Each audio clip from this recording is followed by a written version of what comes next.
नमस्कार, आदाब। Crime petrol सतर्क के इस नए सीजन में आप सबका स्वागत है।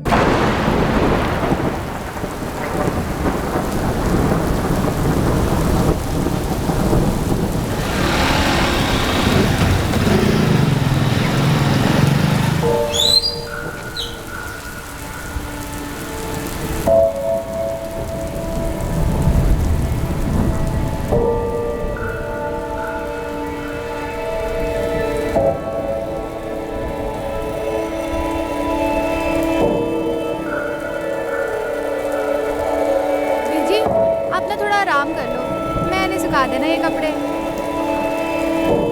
बीजी, क्या हुआ बीजी? कहाँ खो गए आप? वो महेश मुझे फिर से दिखा, बाइक पे आया जैसे हमेशा आता था। बीजी कोई नहीं है वहाँ। वो महेश मुझसे कुछ कहना चाहता है। बीजी, महेश भैया अब नहीं रहे। आप क्यों अपने आप को इतनी तकलीफ दे रहे हो? बीजी, आप एक काम करो ना, बड़े दिन हो गए आपके हाथ की चाय नहीं पी।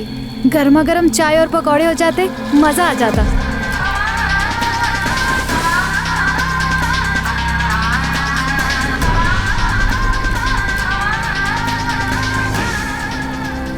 किसी करीबी को खोने का घाव समय भी नहीं भर पाता है, और फिर अपने पेट से जने बच्चे से करीब और कौन हो सकता है। महेश अठवाल अरुणा अठवाल का बेटा सिर्फ 26 वर्ष का था जब एक रोड एक्सीडेंट में उसकी मौत हो गई।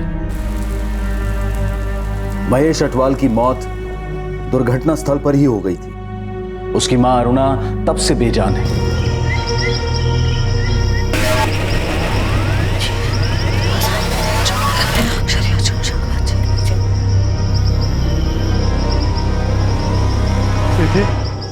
पिजी,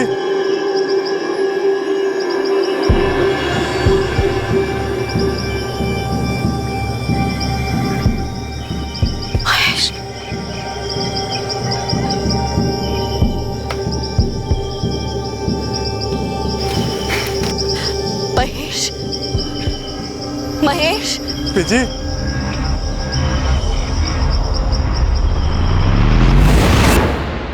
मौत की सड़क एक तरफा होती है। कोई भी चाहत, कोई भी ताकत जाने वाले को वापस नहीं ला सकती। वो बस छोड़ जाता है तो सिर्फ एक ही चीज, यादें। और सिर्फ अच्छी यादें ही एक जरिया होती हैं जाने वाले को अपनों के दिलों में जिंदा रखने की और उसकी जिंदगी का जश्न मनाने की। और अगर कोई ये सोचे कि जिंदगी बेलगाम जाया करने के लिए है, तो उससे अच्छी यादों की उम्मीद रखना एक भ्रम है।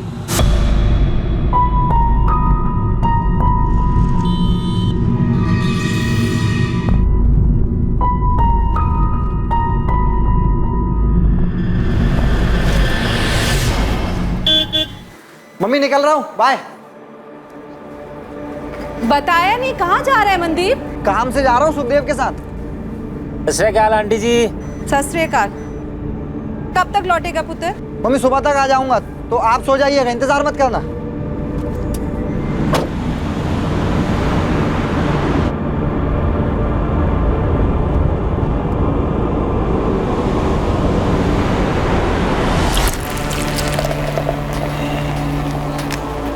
Cheers.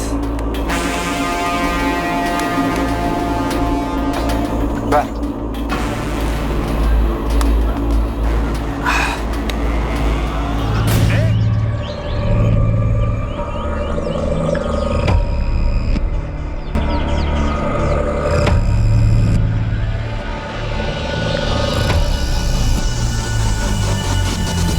जनाब, जनाब, किशोर बन्ना, ये इनकी ही खेत है। किशोर जी कौन है? राव जी, ये देखो मेरे नए जूते, एकदम विलायत वाले, कनाडा वाले। सुखदेव पुत्र, तेरा बचपन तो पीछे छूट गया, लेकिन तूने बचपना नहीं छोड़ा अभी तक। अरे काम का पहाड़ पड़ा है यहाँ, खेतों में आकर हाथ बटाया कर। राव जी फिर से भाषण देने लगे। मैं यहाँ खून पसीना बहाने के लिए पैदा नहीं हुआ हूँ, मैं कुछ बड़ा करने के लिए पैदा हूँ। बड़ा बनने के लिए छोटे से शुरुआत करनी पड़ती है। वैसे भी तूने बहुत देर कर दी है, 29 का होने वाला है। कुछ तो अपनी बीजी का ख्याल कर, सालों से उसके चेहरे पे हंसी नहीं देखी है। आप ना पूरा मूड की ये तो सुखदेव लगता है, मेरा भतीजा सुखदेव बन्ना। आपका भतीजा? सर, वहाँ पास की झाड़ी में ये मोबाइल मिला है। शायद गाड़ी के टायर की 2 मार्किंग्स हैं। ऐसा लग रहा है शायद कोई गाड़ी खेत में आई और फिर यहाँ से वापस रोड की तरफ चली गई।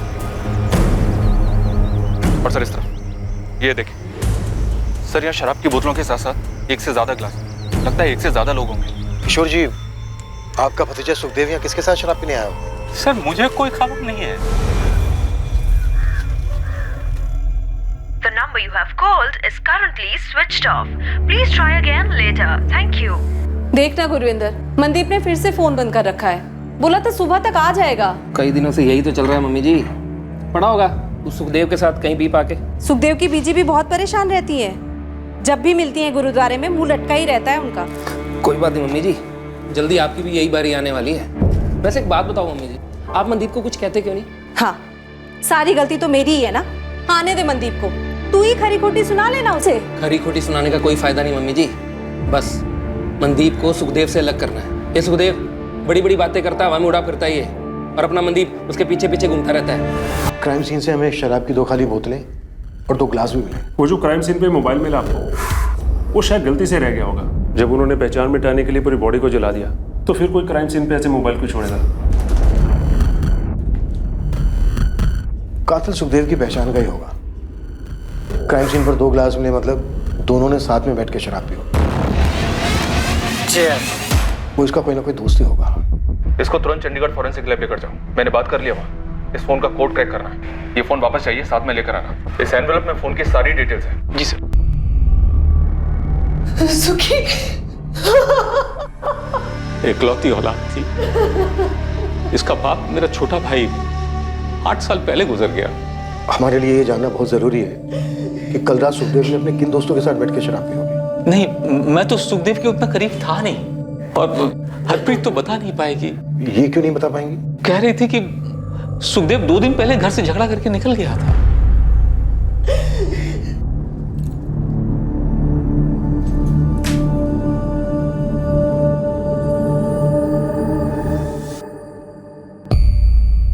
क्या बात है रश्मि? वो क्या? किसी ने सुखी भैया का मर्डर कर देता। उनके ताऊजी के खेत में उनकी जली हुई लाश मिली है। हाँ बीजी। क्या बकवास कर रहा है रोशन? गुरु बाजी, लेकिन सभी जगह यही बात हो रही है। तो मेरा मनदीप कहाँ है? वो तो सुखदेव के साथ ही गया था। पता नहीं आंटी जी, पुलिस भी यही पता कर रही है कि सुखदेव किसके साथ बैठा था पीने के लिए। सर जगदीश बग्गा, सुखदेव बन्ना का दोस्त, वो जो गाड़ी थी इसी की थी, सुखदेव लेकर के गया था। जगजीत, तुम्हारा दोस्त सुखदेव किसको लेकर गया था तुम्हारी गाड़ी? वो तो नहीं मालूम जी, लेकिन 2 दिन पहले अपने बीजी से झगड़ा करके मेरे यहाँ आया था और फिर पूरा दिन मेरे यहाँ पड़ा रहा। फिर कल शाम को बोला कि गड्डी चाबी दो, शिमला जाना। शिमला? जी। क्यों? कुएं का मेंढक बनने से कोई राजा नहीं बनता भाई। शिमला में दुकान मिले बहुत सस्ती, मेन मार्केट, 100% प्रॉफिट। पर बिजनेस के लिए शिमला जाने की क्या जरूरत है? पता है कितने पैसे लगेंगे? कहाँ से करेगा? पैसे का जुगाड़ हो गया है, तेरे भाई की बहुत पहुंच है, तू बस यार चाबी दे। पहले बीजी से बात तो कर ले, लड़ झगड़ के निकला है, एक फोन तक नहीं किया। हाँ यार, बीजी से झगड़ना नहीं चाहता, पर क्या करूं, मजबूरी है। ऐसी भी कौन सी मजबूरी है? है कुछ मजबूरी, पर बीजी से झगड़ा नहीं करना चाहिए। अकेली है, इकलौता हूं, जानता हूं मैं उनके लिए क्या मायने रखता हूं। अच्छा, तेरी हरकतों से लगता तो है नहीं। जो करने जा रहा हूँ उन्हीं के लिए करने जा रहा हूँ, खुश कर दूंगा बीजी, सब ठीक होगा। यार चाबी दे। सर मुझे लगा था कि शिमला चला गया होगा, लेकिन फिर किसी ने बताया कि ये उस्मान मेरी गड्डी की पूछताछ कर रहा है। सुखदेव किस तरह का बिजनेस शुरू करने वाला था? बताया था कुछ उसने? पैसे वैसे थे उसके पास? सर वो तो नहीं मुझे मालूम, लेकिन उसने इतना बताया था कि वो स्नैक्स का बिजनेस करना चाहता है। अब सर दुकान का किराया पकड़ लो, माल वाल पकड़ लो, 1.5-2 लाख तो चाहिए, इतने तो लगते ही हैं सर। इतना पैसा कहाँ से आया होगा उसके पास? सर वो नहीं मुझे पता। तुम्हें ये भी नहीं मालूम कि वो शिमला किसके साथ जाने वाला था? जी नहीं सर, वो तो मेरी गड्डी लेके गया। सर, गुरुदेव कॉलोनी में एक मनदीप खोसा रहता है, सुखदेव का दोस्त। सुखदेव के साथ वही था। मनदीप की माँ और भाई दोनों यहाँ थाने में आए। बुला। सर, क्या सुखदेव की हत्या गर्मा गर्मी के क्षण में हुई थी, या फिर मनदीप ने सोच समझकर यह हत्या की थी सुखदेव के पैसे हड़पने के लिए? और इन दोनों दोस्तों के बीच में जो हाथापाई हुई थी उसका कारण क्या था? पता नहीं जनाब, फोन स्विच ऑफ आ रहा है जी। मनदीप का सुखदेव के साथ कभी किसी तरह का कोई झगड़ा हुआ था? नहीं जी, जैसा आप लोग सोच रहे हो मेरा भाई मनदीप वैसा कभी नहीं कर सकता है। सुखदेव ने खुद सामने से फोन किया, तभी मनदीप उसके साथ गया। मेरा बेटा ऐसा नहीं कर सकता। हाँ सुखदेव, कहाँ गया वो? तुम्हारी मम्मी मिली थी, बोली लड़ झगड़ के निकले हो घर से। क्या हो रहा है भाई? ठीक है, चलते हैं। कब तक आ रहे हो पिकअप करने? 1 घंटे बाद सुखदेव गाड़ी लेकर आया और मनदीप को अपने साथ ले गया। क्या आंटी जी? मनदीप ने कहा सुबह तक लौट आएगा वो। हमें मनदीप की बहुत ज्यादा फिक्र हो रही है। जिसने भी सुखदेव को मारा है उससे मेरे भाई मनदीप को भी तो खतरा हो सकता है। हमें ऐसा लग रहा है कि सुखदेव को मनदीप ने मारा और पैसा लेकर फरार हो गया। आप बिल्कुल गलत समझ रहे हैं। प्लीज मेरे बेटे को ढूंढिए, वो कभी ऐसा नहीं कर सकता। उसकी जान को भी तो खतरा हो सकता है। मेरे भाई मनदीप को मुझसे बेहतर और कोई नहीं जानता। वो थोड़ा आलसी है, लेकिन ऐसा करना वो 7 जन्मों में भी नहीं सोच सकता। और उसको ठोक पीट के अभी तो मैंने काम पे लगाया था। भाई चंदू, मेरे को पानी पुनी पिला दे। अरे अच्छा हुआ पाजी आप आ गए। क्यों? पाजी एक अर्जेंट काम आ गया था, मैं थोड़ा जा रहा था। आके मिलता हूं। मनदीप देख, मेरे को ना सवेरे सवेरे तो गुस्सा ना दिला। यही तेरा काम है, इससे अर्जेंट कुछ नहीं है, समझा? पाजी 2 मिनट। चुपचाप बैठ के गला संभाल। सब्जी मंडी जा रहा हूँ सब्जी लेने। पाजी पाजी ये कुछ ज्यादा नहीं हो रहा पाजी? पाजी छोटा भाई हूँ आपका, कोई गुलाम नहीं हूँ। यही तेरा गुड लक है काका कि मैं तेरा भाई हूँ, इसलिए इतनी जल्दी तेरे को गले पे बिठा दिया, वरना 3-4 साल ये टेबलें साफ कर रहा होता तू। चल जा, दिल लगा काम में। बड़ी मुश्किल से मनदीप को लाइन पे लेके आया था। अभी 6 महीने पहले इसकी दोस्ती सुखदेव के साथ हो गई। जब से दोस्ती सुखदेव के साथ हुई है, मनदीप तो मनदीप का तो मतलब वही जनाब, घूमना फिरना, हर दूसरे दिन शराब पीना, काम का फिक्र नहीं और बातें बड़ी बड़ी।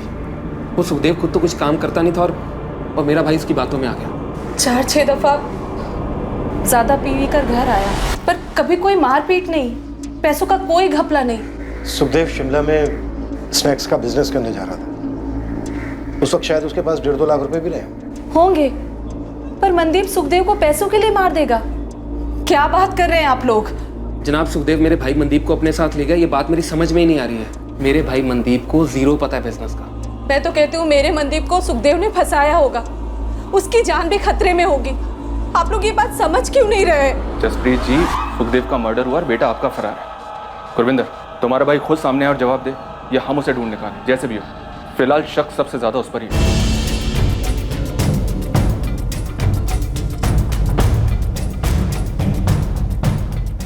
मनदीप खोसा की सर्च ऑपरेशन काफी जोरों से चली, पर ना मनदीप की खबर आ रही थी और ना ही उस कार की जिससे मनदीप शायद फरार हुआ हो सकता था। और उसकी मां उस झगड़े को याद करके बहुत पछता रही थी जो कत्ल के पहले सुखदेव और उसके बीच हुआ था। मनदीप की मां का भी बुरा हाल था।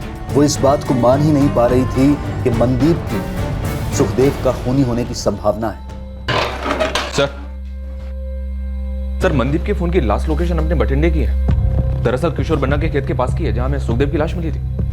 उसके कॉन्टैक्ट से कोई हेल्प की पॉसिबिलिटी?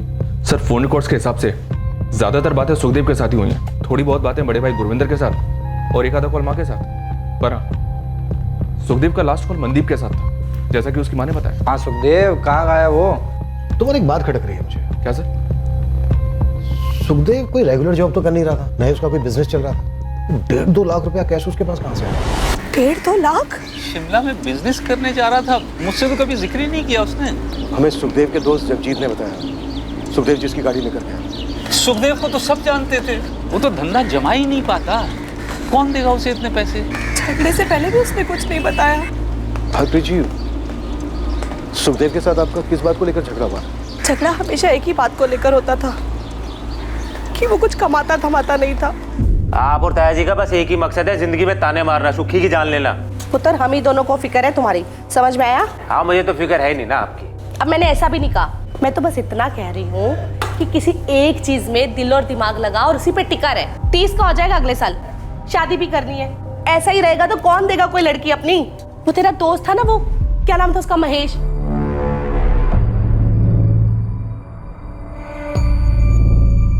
कैसे उसने कर लिया था कुछ?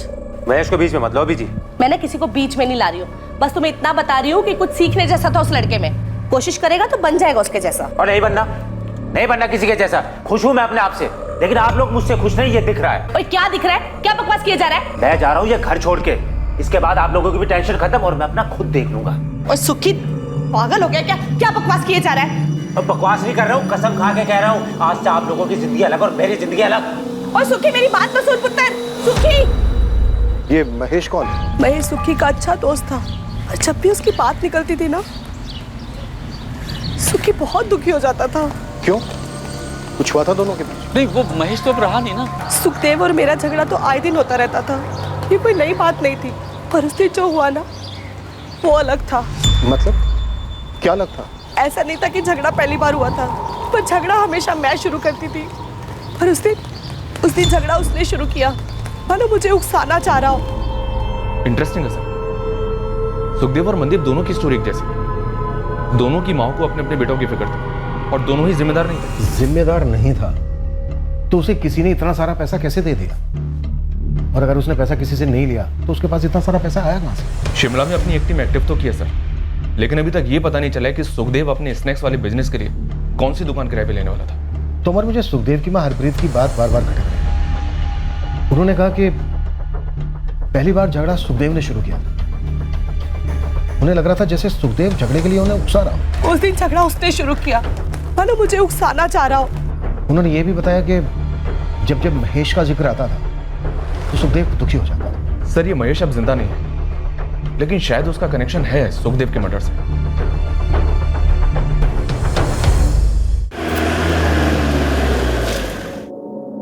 नहीं, सुखदेव ने मनदीप के बारे में मुझे कभी कुछ नहीं बताया। अरुणा जी, आपका बेटा महेश और सुखदेव काफी अच्छे दोस्त थे, एकदम खास भाई थे। सुखी मुझे कहता, आंटी जी, महेश मेरा दूसरी माँ का बेटा है।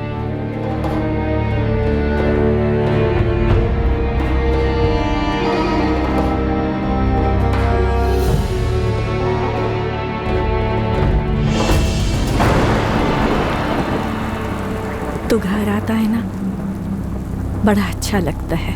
ऐसा लगता है कि खुद महेश ही आया हो। ऐसा लगता है वो यही है आंटी जी, हमारे दिलों में। सिर्फ दिलों में नहीं, वो सच में है, यहाँ है, दिखता है मुझे। तुम मत देखिए उस तरफ। बीजी, सच बताइए, आप सुखी भैया को यहाँ पर क्यों बुलाती हैं? क्योंकि आप उनमें महेश भैया को ढूंढती हैं। सुखी भैया, आप ही समझाओ उन्हें। महेश भैया की आत्मा को शांति तभी मिलेगी जब बीजी उन्हें अपने दिल से विदा करेगी। ते वो तो बीजी ने किया ही नहीं, पता नहीं क्यों खुद को तकलीफ दे रही है। और देखो, सुखी भी गया छोड़कर। मेरा दूसरा बेटा, दोनों अपने समय से पहले ही चले गए।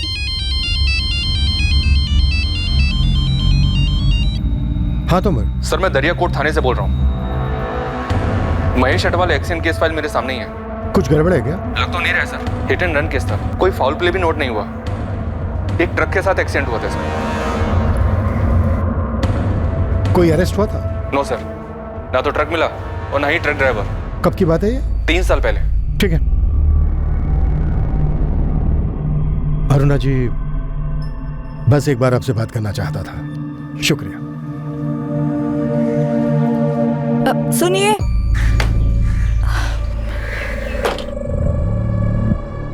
जी बोलिए। ये मनदीप को आप जाने दीजिए। क्यों? और आप ये क्यों बोल रही हैं?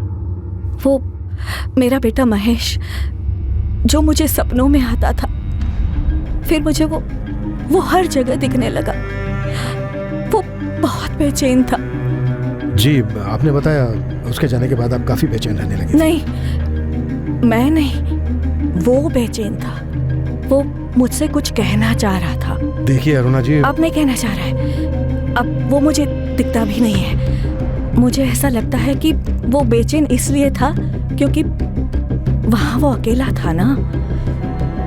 अब सुखी भी वहां है, उसका दोस्त, उसका भाई उसके पास है।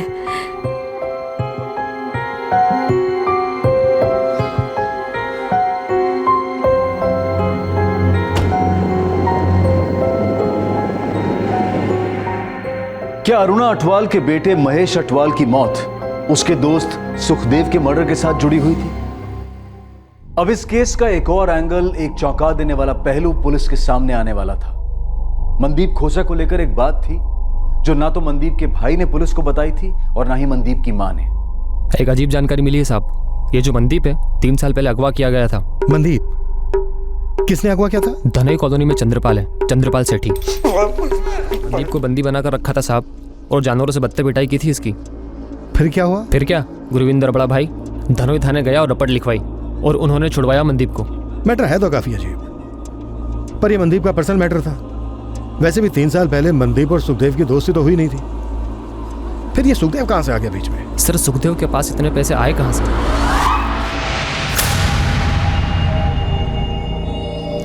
सुखदेव ये बहस तो रख ले, लेकिन मेरा जो काम है जैसे होना है वैसे ही होना चाहिए। कड़ियां जोड़ो साहब। सुखदेव अपनी माँ से जानबूझकर झगड़ा मोल लेता है और अपने दोस्त जगजीत के वहां रहता है और फिर कहता है कि शिमला जा रहा है स्नैक्स का बिजनेस खोलने, पर इसका कोई सबूत नहीं है। सुखदेव की एक चाल थी मनदीप को अपने साथ ले जाने की। यार खाने पीने का बिजनेस अपना एरिया है, फैमिली ढाबे पर बहुत एक्सपीरियंस लिया है मैंने। भाई इसीलिए तेरे पास है। शिमला में सस्ती जगह मिल रही है, बता पार्टनरशिप करेगा? सुखदेव पैसे नहीं है यार डालने के लिए। अबे तेरा एक्सपीरियंस, तेरी लागत, पैसे मैं लगाऊंगा, बिजनेस तू चलाएगा और प्रॉफिट का 25% तेरा। बता। ठीक है भाई। अब अच्छा चल गया तो 50% प्रॉफिट यार। भाई डन डन डन। प्लान ये रहा होगा कि सुखदेव मारेगा मनदीप को, पर हुआ उल्टा। गुड जॉब उस्मान, हम इस एंगल को भी टटोलेंगे। अब तेरे लिए एक और काम है। हुक्म मालिक। एक औरत है, अरुणा अटवाल।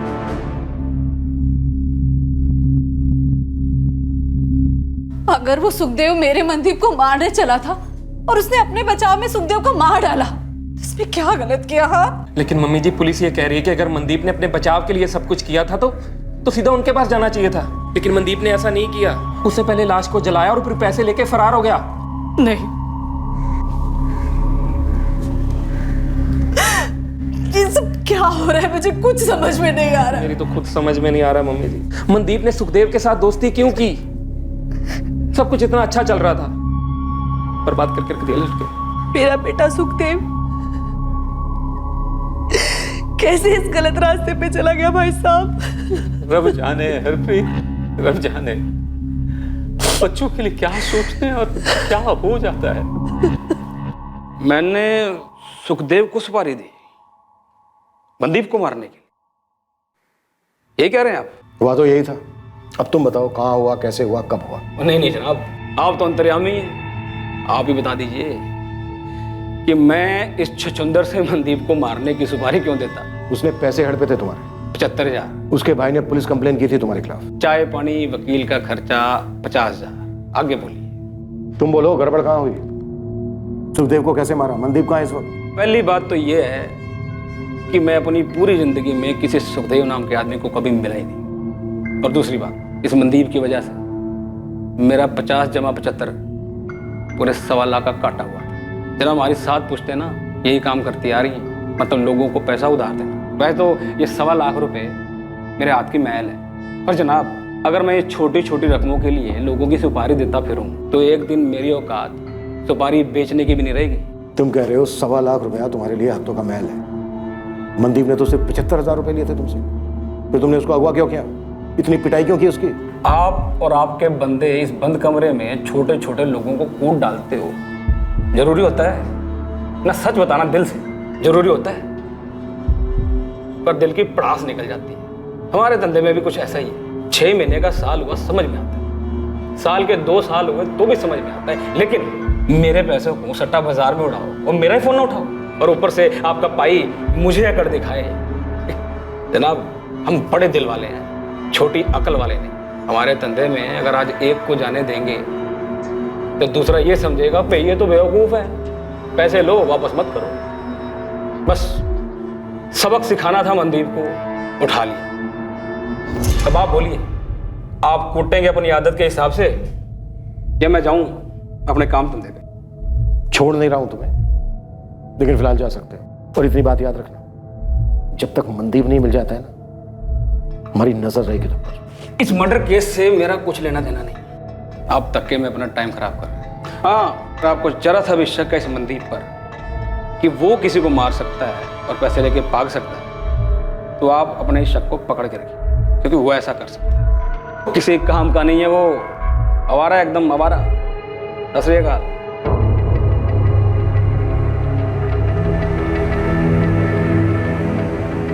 मनदीप खोसा की तलाश पूरे 1 महीने चली, पर उस 1 महीने के बाद भी मनदीप खोसा का कोई अता पता नहीं मिल पाया था। बिल्कुल हवा हो गया था मनदीप, पर क्या वो कभी मिलने भी वाला था? एक और महीना बीता और अब आया एक और चौंका देने वाला ट्विस्ट एक अलग ही दिशा से। सुखदेव की हत्या दरअसल एक सोची समझी साजिश थी, एक ढोंग, एक षड्यंत्र रचा गया था। पर उस षड्यंत्र का जो परिणाम हुआ था, उस परिणाम ने इस केस को घुमाकर पुलिस के सामने रख दिया था और पुलिस दंग रह गई थी। इंस्पेक्टर मलिक। सर, विक्टिम की बॉडी का डीएनए सुखदेव की मां के डीएनए से मैच नहीं करता। व्हाट? ये क्या कह रहे हो इम्तियाज? रिपोर्ट्स कह रही है सर, हमने डबल टेस्ट किया है। मैं 100% श्योर हूँ वो लाश सुखदेव की नहीं थी। सब कुछ प्लांट किया गया था सर। वो लाश सुखदेव की नहीं थी, मनदीप की थी, इसलिए हमें मनदीप नहीं मिल रहा था। चीयर्स। यार सुक्के, बहुत ज्यादा हुई यार, तू भी आउट लग रहा है मुझे भाई। ऐसे में तू गाड़ी चला के शिमला तक ले जाएगा, पता नहीं कहाँ पहुंचेंगे। बठिंडा हो या शिमला, इससे कोई फर्क नहीं पड़ता। जब मौत लिखी होती है ना, कोई कहीं भी मर सकता है। मरे हमारे दुश्मन, और तू ऐसा क्यों बोल रहा है यार? क्योंकि तू मरने वाला है अभी। क्या हो गया बे? कितने पी लिए तू? सजा गया क्या भाई? मुझे क्यों मानना चाहता है? क्या हुआ?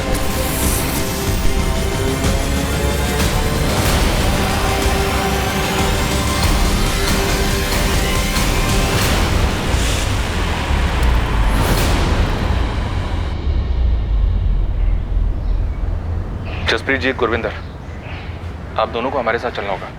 आप दोनों के डीएनए सैंपल्स लेने होंगे। क्यों जनाब? जो लाश हमें खेत में मिली, हमें लगता है वो सुखदेव की नहीं है। तो किसकी है जनाब? शायद वो लाश मनदीप की है। मम्मी।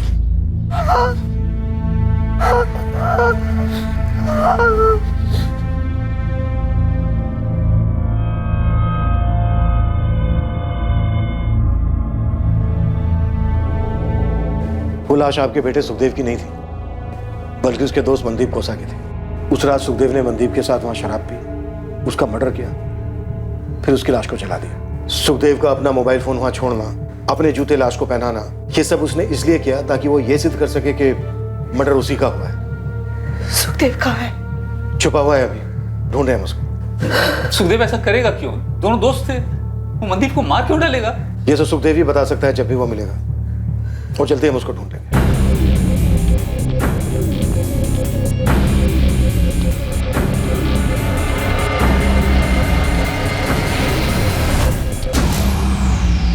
ऐसे फील्डिंग लगाइए सुखदेव के लिए, बहुत जल्दी केस देगा, देखिएगा। और कुछ? जी, अरुणा अटवाल। क्या स्टोरी है सर? वैसे तो कुछ खास नहीं, पर हाँ, ये औरत झाड़ फूक तंत्र मंत्र करती है, खासकर बेटा महेश के जाने के बाद, जो सुक्के का खास था। मुझे लगता है इस अरुणा अटवाल को पता होगा सुखदेव का। सुखदेव को बेटा मानती है। मेरी टीम में ऐसा अभी तक किसी ने कहा नहीं, पर मैं कहता हूँ और खोदने को। अरुणा अटवाल की एक बात मुझे बड़ी बेचैन कर गई। ये मनदीप को आप जाने दीजिए। अजीब है उसका ये कहना, मानो मुझसे कह रही हो कि मैं इस केस को ड्रॉप कर दूं। कुछ तो अजीब है इस औरत में।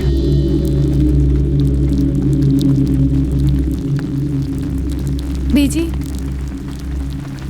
बीजी, सुखी भैया मरे नहीं हैं। ये तो बड़ी अच्छी बात है पुत्र, सुखी जिंदा है। नहीं बीजी, सुखी भैया खूनी है। उन्होंने उस मनदीप को मार डाला। क्यों मार डाला बीजी? मुझे कैसे पता होगा?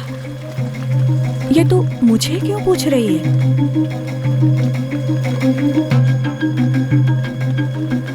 बीजी, महेश भैया का एक्सीडेंट ही था ना? कहते तो सभी लोग यही है,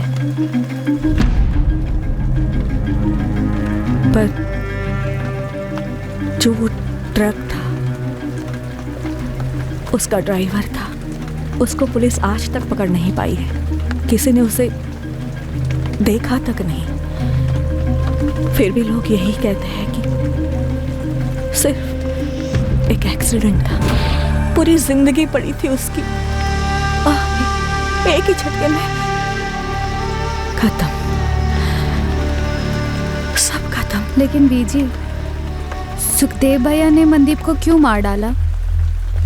आपकी तो इतनी बातें होती है सुखदेव भैया से, कुछ तो बोला होगा।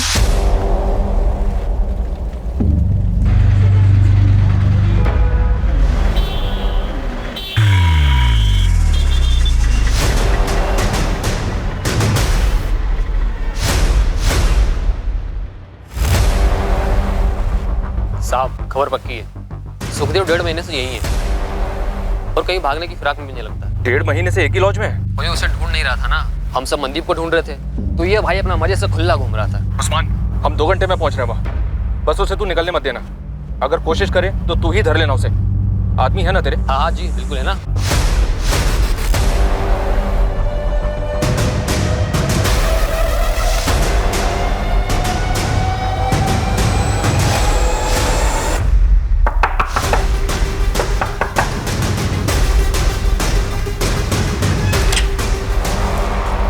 सुखदेव बन्ना जी, मनदीप खोसा को क्यों मारा तूने?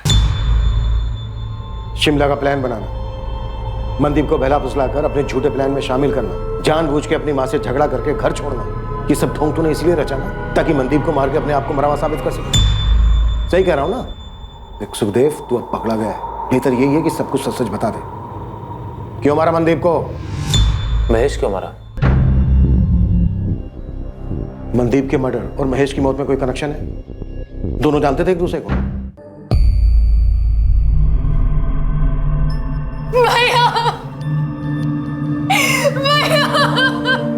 जिस ट्रक ने मारा उसका अभी तक कुछ पता नहीं चला है। इनकी मौत मौके पर ही हो गई थी। राह गुजरते कुछ लोगों ने हमें इत्तला दी। नहीं, मेरा महेश नहीं मरा है। बीजी, मेरे महेश को कुछ नहीं हुआ है। मेरा महेश नहीं मरा, मेरा महेश नहीं मरा है, मुझे कुछ नहीं हुआ। सच्ची मेरा महेश नहीं मरा, मेरा महेश अटवाल मनदीप खोसा को बिल्कुल नहीं जानता था, तो सवाल ये उठता है कि मनदीप का महेश की मौत से क्या ताल्लुक हो सकता है। जब मनदीप के कत्ल का मकसद सामने आया तो ये केस सर के बल उलट गया। कहां से शुरू हुआ था और कहां खत्म होने को जा रहा था। सुखदेव, मेरी बर्दाश्त को मत आजमा। मनदीप को उस ट्रक से कोई ताल्लुक था क्या जिसने महेश को उड़ा दिया? फिर क्यों? क्यों? आंटी जी, महेश की मौत? आंटी जी महेश की मौत से उभर नहीं पा रही थी। उन्हें महेश दिखाई देता था, उसे गुजारिश करता था। क्या गुजारिश करता था? वो बहुत दुखी है, बेचैन है, यहाँ घर में बात करने से हिचकिचाता है। तो मैं गई थी जंगल उससे मिलने, उसकी आत्मा को बुलाने। तो आया महेश? महेश ने कुछ बोला?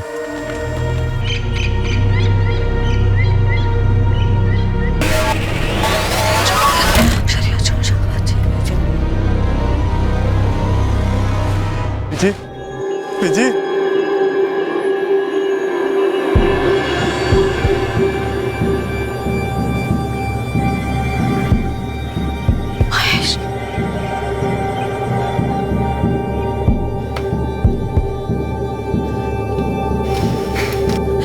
महेश, महेश, महेश पुत्र, महेश!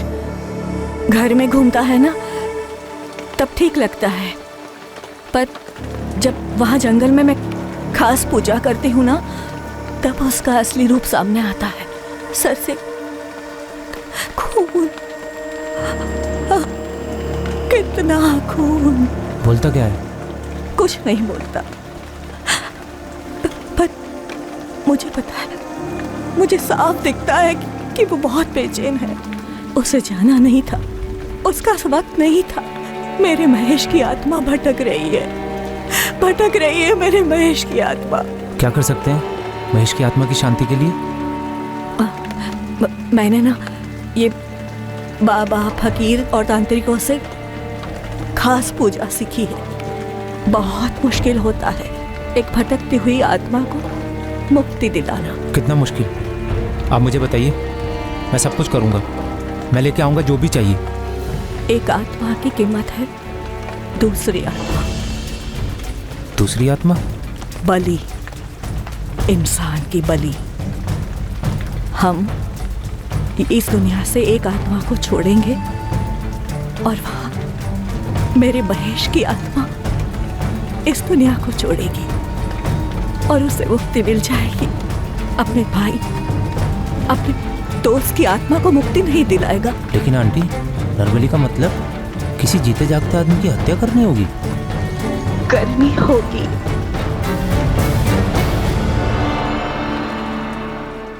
तूने मनदीप को महेश की आत्मा की शांति के लिए मार डाला।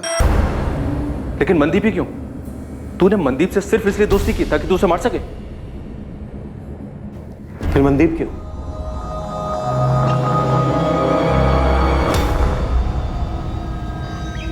आंटी जी, आंटी जी, वो मिल गया जिसकी बलि दे सकते हैं। मेरा एक दोस्त, मनदीप नाम है उसका। अब तुम्हें ना सब कुछ सोच समझ कर करना होगा कि कैसे करोगे। मनदीप बिल्कुल सही बलि है मेरे महेश के लिए। मनदीप ही क्यों सुखदेव? आंटी जी के तंत्र मंत्र के ज्ञान के हिसाब से जिसकी बलि दी जाए उसका नाम माँ से शुरू होना चाहिए था। कोई और अक्षर बिल्कुल नहीं चलेगा। जिसकी भी हम बलि देंगे ना, उसका नाम म से शुरू होना बहुत जरूरी है, जैसे मेरे महेश का नाम है, वरना बलि बेकार हो जाएगी। बहुत सोचा मैंने, तो ख्याल आया अपना मनदीप तो माँ से है। तूने मनदीप को महेश की आत्मा की शांति के लिए मारा और मनदीप को सिर्फ उसके नाम की वजह से चुना।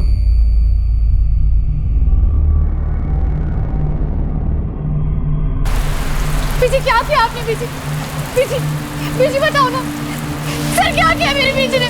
सर प्लीज बताइए ना। बीजी, कहाँ लेके जा रहे हो मेरी बीजी को? सर, सर कहाँ लेके जा रहे हो मेरी बीजी? क्या किया मेरी बीजी? सर, सर, बीजी। सुखी, किसी मासूम का कत्ल कैसे कर दिया तूने? कैसे पुत्र? सुखदेव पुत्र, तूने एक बार भी नहीं सोचा कि वो औरत अरुणा पागल हो गई है और तुझे भी पागल बना रही है? ताया जी, मुझे लगा कि महेश की आत्मा को शांति मिल जाएगी, शायद मिल भी गई होगी। अपने काले जादू से और किस किस से कितने लोगों की जिंदगी बर्बाद की है तुमने? मैंने सिर्फ मेरे बेटे की आत्मा की शांति के लिए किया ये सब। ये वक्त नहीं था उसके जाने का। भटक रही थी उसकी आत्मा, पर अब वो मुझे नहीं दिखता। उसे शांति मिल गई। कितनी खुदगर्ज हो तुमने एक पूरी तरह से निर्दोष जवान आदमी को मरवा दिया, एक बेवकूफ जवान आदमी से कत्ल करवा के उसे जेल भिजवा दिया। तुम्हारी इन करतूतों की वजह से अब तुम्हारी बेटी की यादों में तुम्हारी ममता नहीं, बल्कि तुम्हारा ये खूनी चेहरा उसे याद है। सब माया है, मुक्ति ही एकमात्र सच है जो मेरे महेश को मिल गई। तुम्हारे बेटे महेश के साथ जो हुआ वो तुम्हारे पूरे परिवार की बदनसीबी थी,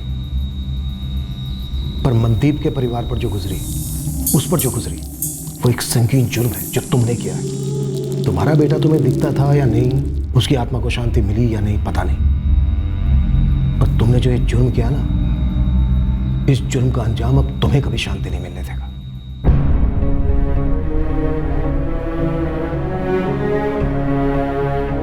मनदीप के परिवार वाले उसकी मौत का कारण सुनकर सुन्न पड़ गए थे। मम्मी सुबह तक आ जाऊंगा। पूरा शहर सुन पड़ गया था यह जानकर कि मनदीप सिर्फ इसलिए मारा गया क्योंकि उसका नाम मां से शुरू होता है। सुखदेव बन्ना और अरुणा अटवाल पर मनदीप खोसा मर्डर केस के चार्जेस लगाए गए, चार्जशीट फाइल हुई और ट्रायल शुरू हुआ। ट्रायल कोर्ट ने दोनों मुजरिमों सुखदेव बन्ना और अरुणा अटवाल को उम्र कैद की सजा सुनाई है। किसी की जान लेकर किसी भी इंसान को शांति नहीं मिल सकती, फिर भले ही वो इंसान जिंदा हो या मर चुका हो। इस केस में जो हुआ वो सिर्फ एक औरत का भ्रम नहीं था, बल्कि एक आदमी की बेवकूफी भी थी। किसी करीबी इंसान की मौत से कोई भले कितने ही दुख में क्यों ना डूबा हो, काला जादू उसे कभी बाहर नहीं ला सकता। किसी की आत्मा को हाजिर करना, उनसे बातचीत करना, ये सारी बातें सिर्फ एक दिमागी फितूर है, एक कल्पना है, हकीकत में कभी नहीं होती। और अगर कोई ये दावा करता है कि वो जादू टोने से ऐसा कर सकता है तो उसे तुरंत गिरफ्तार करवाएं। वो सरासर फ्रॉड है। एक से एक लोग आते हैं ये दावा करते हुए कि किसी की मानसिक या आर्थिक समस्या का हल काला जादू है। ऐसे लोगों से दूरी बनाएं। देखते हैं हमारे आज के एपिसोड की दूसरी कहानी।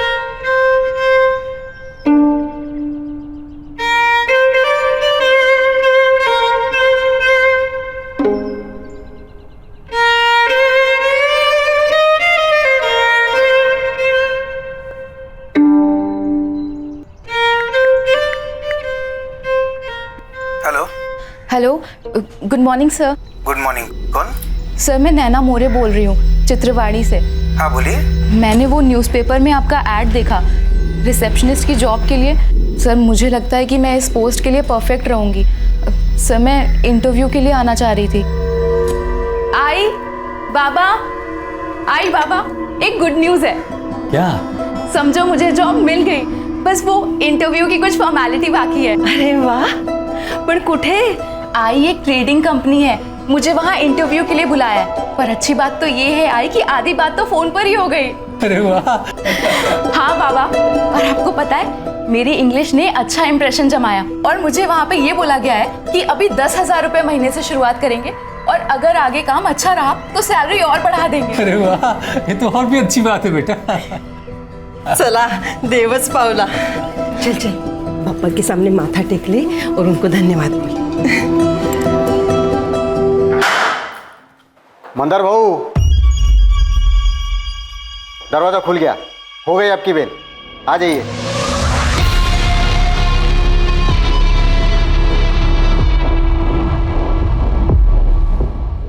अब उनके लिए हर दरवाजा खुला है फवास। चलता हूँ, फिर मिलेंगे। हाँ भाऊ, मिलेंगे ना। खर्चा पानी बरोबर मिल रहा है ना? कुछ जरूरत होगा तो बोलना मेरे को। एकदम टाइम टू टाइम, और आपके होते हुए मुझे कौन ना बोलेगा। आइए ना, आइए ना।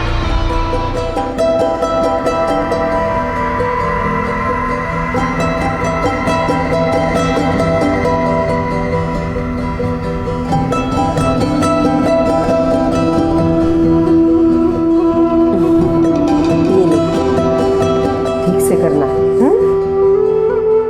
ध्यान से जाना बेटे। शाबाश। बाय बाबा। बाय आई।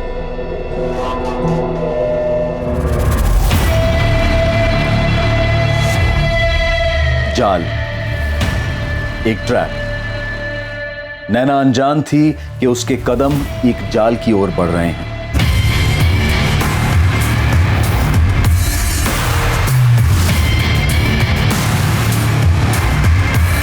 रिसेप्शनिस्ट की जॉब के लिए दिया गया एक साधारण सा विज्ञापन, उसमें ना तो कोई खतरा था और ना ही कोई शक की गुंजाइश। फिर नैना मोरे ये कैसे जान पाती कि उसके कदम खतरे की ओर बढ़ रहे हैं? वो सोच भी नहीं सकती थी कि उसके लिए वहां कोई जाल बिछा होगा।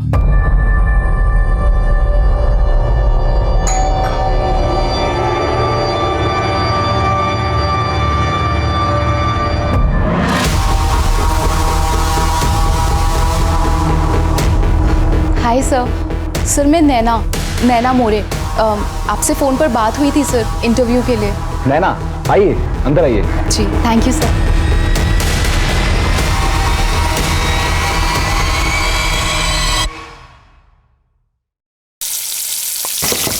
आई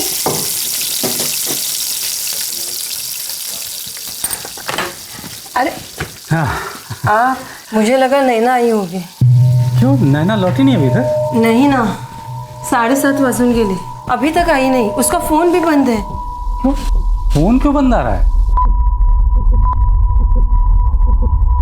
आपण ज्या ग्राहकाला कॉल करत आहात ते सध्या बंद आहे.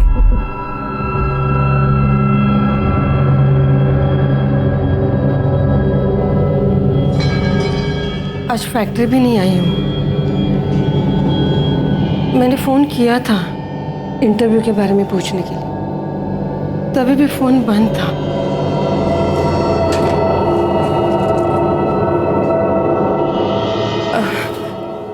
कोई ट्रेडिंग कंपनी बोल रही थी वो। Trading company? हाँ, ये है ट्रेडिंग कंपनी, यही होगा शायद। है सागर गोखले का नंबर दिया हुआ है। तो फोन करके देखिए ना इस नंबर पर। आपण ज्या ग्राहकाला कॉल करत आहात ते सध्या बंद आहे. ये नंबर तो बंद आ रहा है। अरे देवा, ठीक से याद है तुम्हें? यही बताया था। नाम तो नहीं बताया था, बस बोल रही थी ट्रेडिंग कंपनी है। नंबर तो स्विच ऑफ आ रहा है और इस न्यूज़पेपर में ट्रेडिंग कंपनी में रिसेप्शनिस्ट की कोई दूसरी ऐड भी नहीं है। आपने उसके दोस्तों से बात की? उनके साथ तो नहीं है? हाँ साहब, मैंने पूछ लिया था, पर साहब मेरी बेटी ऐसे बिना बताए कहीं नहीं जाती। रात को तो बिल्कुल नहीं।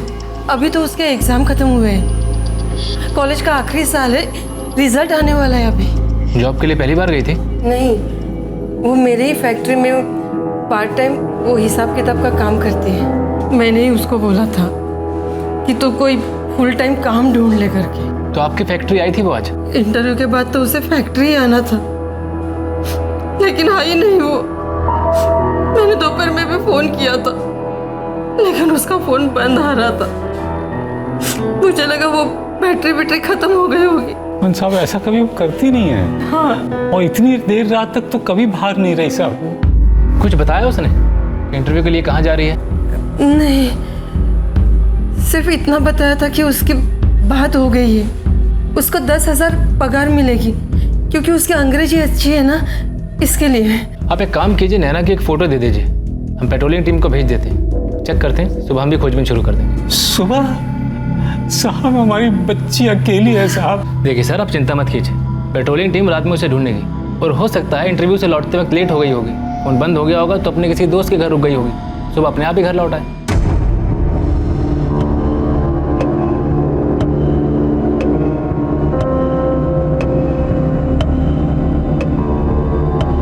पण ज्या ग्राहकाला कॉल करत आहात ते सध्या बंद आहे. फोन अभी भी बंद है। कहाँ रह गई नैना?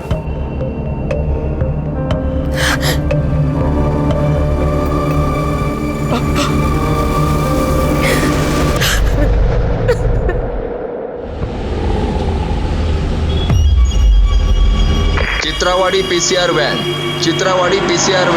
आउटर रोड पर कचरे के ढेर के पास म्युनिसिपल वर्कर्स ने एक बॉडी देखी है।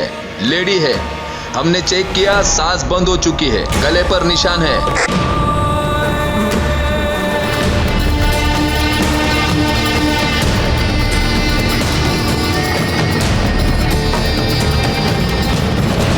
सर, कल के इस पूरे न्यूज़पेपर में रिसेप्शनिस्ट के जॉब के लिए दूसरा कोई ऐड ही नहीं है।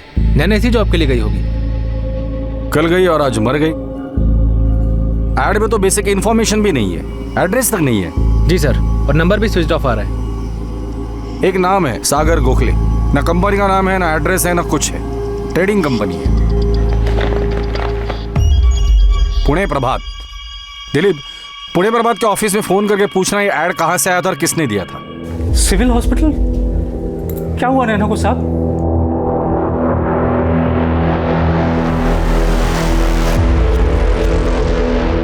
क्या बोले वो? नैना तो ठीक है ना? कुछ बताया नहीं आशा, बस बोले कि सिविल हॉस्पिटल आ जाओ। हॉस्पिटल क्यों? पता नहीं, वो वहीं जाके मालूम पड़ेगा। गैंगरेप हुआ है। गैंगरेप? एक से ज्यादा लोग शामिल थे। सर, ये मेरे सारे सर्टिफिकेट्स हैं, 10th और 12th की मार्कशीट के साथ फर्स्ट ईयर और सेकेंड ईयर की भी मार्कशीट्स हैं, और सर 3rd ईयर का रिजल्ट आते ही मैं वो भी आपको दे दूँगी। Good. Thank you sir. Victim की बॉडी जहां हमें मिली थी वहीं पर उसका सामान भी मिला था, उसकी बैग, फोल्डर, सब कुछ। ताज्जुब की बात यह है कि विक्टिम की आइडेंटिटी मिटाने की कोई भी कोशिश नहीं की गई थी। कहाँ इंटरव्यू देने गई थी ये लड़की? किसी ट्रेडिंग कंपनी में रिसेप्शनिस्ट के जॉब के लिए। साजिश हो सकती है, एक ट्रैप जो ऐसे जॉब सीकर्स के लिए हो।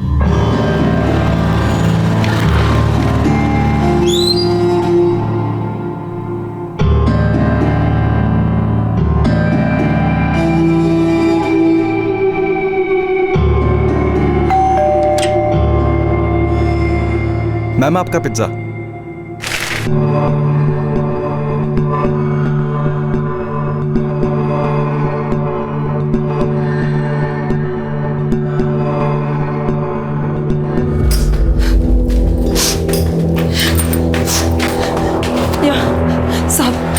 साहब वो फोन किया था ना, मैं दत्तात्रेय, हमारी बेटी नैना कहाँ है साहब? नैना ठीक तो है ना? आशा जी, दत्तात्रेय जी, आज सुबह मोहिनबाड़ी में कचरे के ढेर से हमें एक बॉडी मिली है। हमें लगता है वो नैना की है। आप एक बार आइडेंटिफाई कर लीजिए।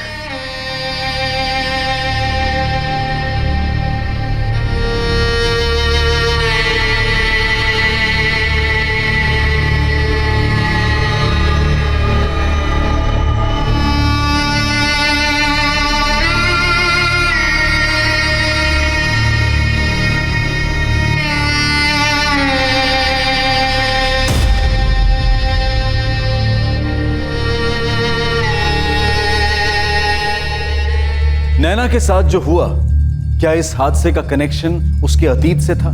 क्या उसे जानबूझकर टारगेट किया गया था? क्या अतीत का कोई साया था जिसे नैना ने तो पीछे छोड़ दिया था, लेकिन उसने अब तक नैना का पीछा नहीं छोड़ा था? क्या ऐसा मुमकिन था कि अतीत का वो साया नैना तक नौकरी के उस विज्ञापन के जरिए पहुंचा हो? या फिर उसका ट्रैप में फंसना महज एक इत्तेफाक था और यह हादसा किसी के साथ भी हो सकता था? सर एक्चुअली मैं बीकॉम थर्ड ईयर के रिजल्ट्स का वेट कर रही थी और आज ही मैंने ये न्यूज़पेपर में ऐड देखा।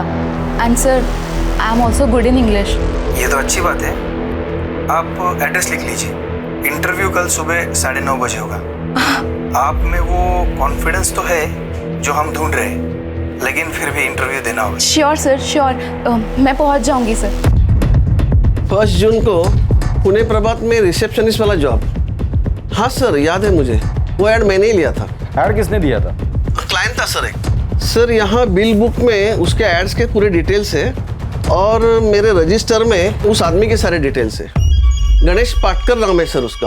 31 मई को उसने ऐड दिया था अगले दिन के लिए, 4 सेंटीमीटर बाय 8 सेंटीमीटर कॉलम के लिए, और बिल हुआ था 450 रुपए का। इस गणेश पाटकर की जो भी डिटेल्स तुम्हारे पास है मुझे सब चाहिए। हाँ मिल जाएगी ना सर। यहाँ उसका नंबर भी मौजूद है और हमारे ऑफिस में CCTV भी लगा है। बिल बुक की कॉपी और CCTV फुटेज दोनों पुलिस स्टेशन भेज देना। ध्यान से देखो अतुल, सागर गोखले के नाम से होगा, प्रीपेड सिम है। जी साहब, ढूंढ रहा हूँ। मिल गया सर। सर सब कुछ सागर गोखले के नाम से।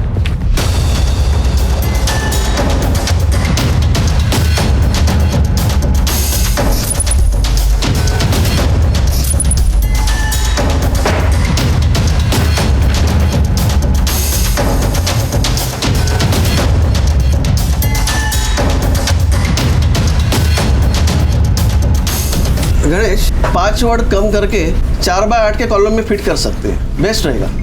या तो फिर 5 वर्ड ऐड करके 4 बाय 10 के कॉलम में फिट कर देंगे। रेट क्या होगा दोनों का? 4 बाय 8 के लिए 450 रुपया और 4 बाय 10 के लिए 550 रुपया, GST पकड़ के फाइनल।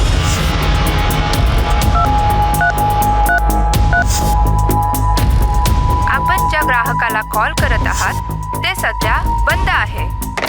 गायकवाड़, इस सागर गोखले का एड्रेस मजेथिया चौक का है। ड्राइविंग लाइसेंस, सिम दोनों में एक ही पता है। तुरंत जाओ, उठाकर लेकर आओ इस सागर गोखले को। Yes sir.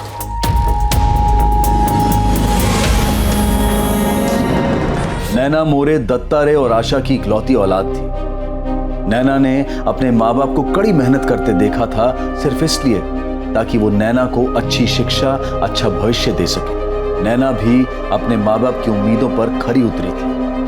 उसने ग्रेजुएशन कर लिया था और आगे भी पढ़ना चाहती थी। वो चार्टर्ड अकाउंटेंट बनना चाहती थी। उसकी प्रतिभा और लगन को देखकर आशा और दत्तात्रेय को उस पर नाज था। उनका सपना पूरा भी हो जाता अगर नैना की जिंदगी में वो काला दिन कहर बनकर ना टूटता।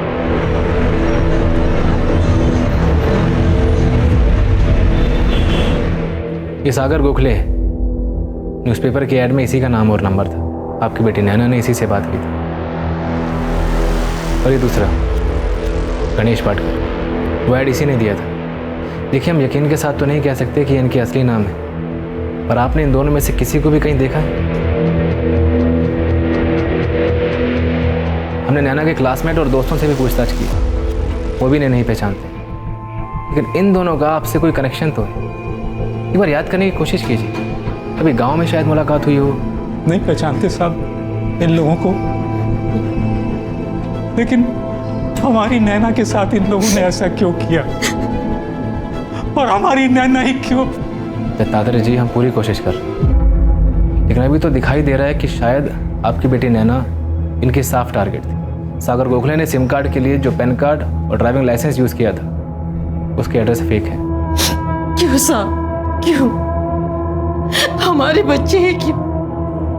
ऐसा क्या किया था उसने? आशा जी, ये बात तो हम पूरे यकीन के साथ कह सकते हैं कि इसमें नैना की कोई गलती नहीं, पर ऐसा कोई हो सकता है जो आपको नुकसान पहुंचाना चाहता हो। हम तो छोटे लोग हैं साहब, मैं तो प्यून हूँ और ये सिलाई फैक्ट्री में काम करती है, और मेरी बेटी वो तो पढ़ लिख कर कुछ बनना चाहती थी। हमने किसी को कोई नुकसान नहीं पहुंचाया साहब। हाँ गायकवाड़, गणेश पाटकर की खबर आई है सर।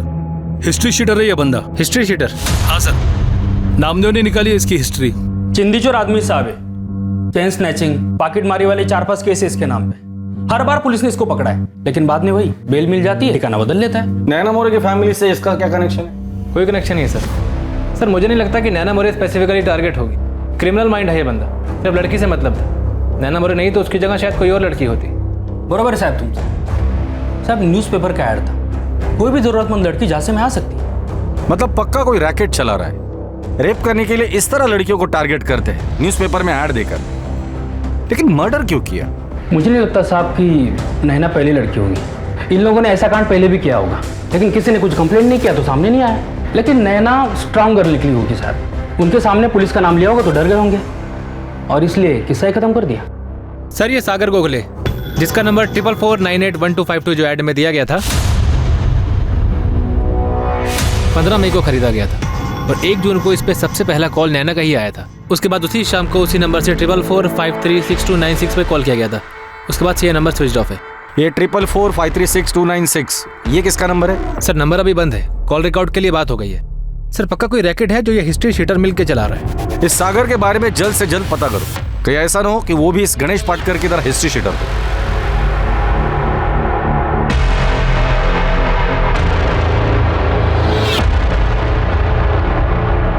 ट्रिपल 4536296 ये वो दूसरा नंबर था जिस पर सागर गोखले ने 1 जून 2019 की शाम को फोन किया था, और उसी रात नैना का रेप और मर्डर हुआ। क्या यह नंबर अब इस केस को सॉल्व करने की दिशा में एक अहम कड़ी साबित होने वाला था?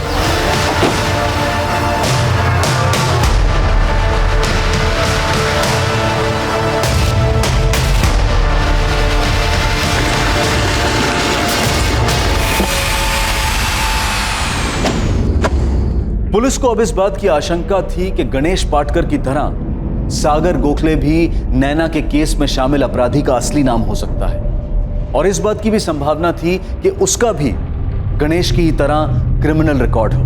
पुलिस ने इस बारे में अपनी तहकीकात, अपनी खोजबीन जारी रखी, और जल्द ही उन्हें इस नाम की हकीकत भी पता चल गई।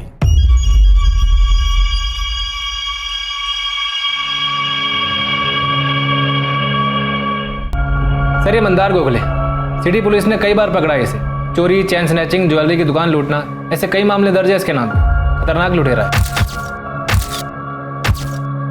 सागर गोखले के साथ क्या कनेक्शन है इसका?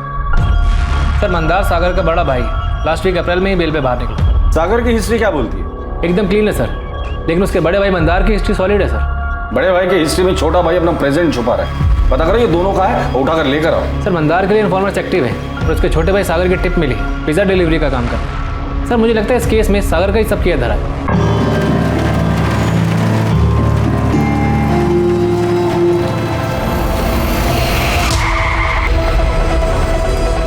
हेलमेट उतार,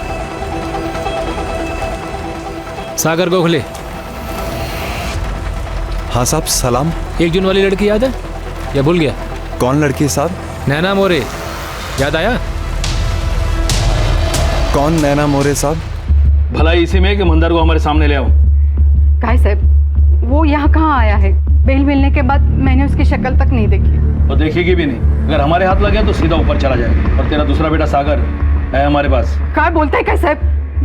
सागर ने क्या किया? बताएंगे, उसने क्या किया वो भी बताएंगे।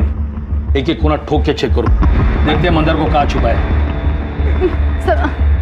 साहब मैं बोल रही हूँ ना, गलतफहमी हुई है आपको। माझा पोरगा तसा नहीं है वो।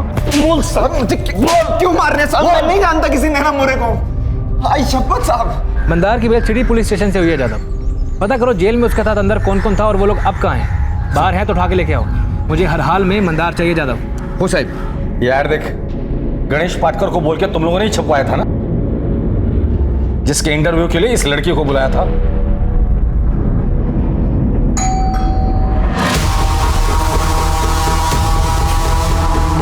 यस सर मैं नैना मोरे।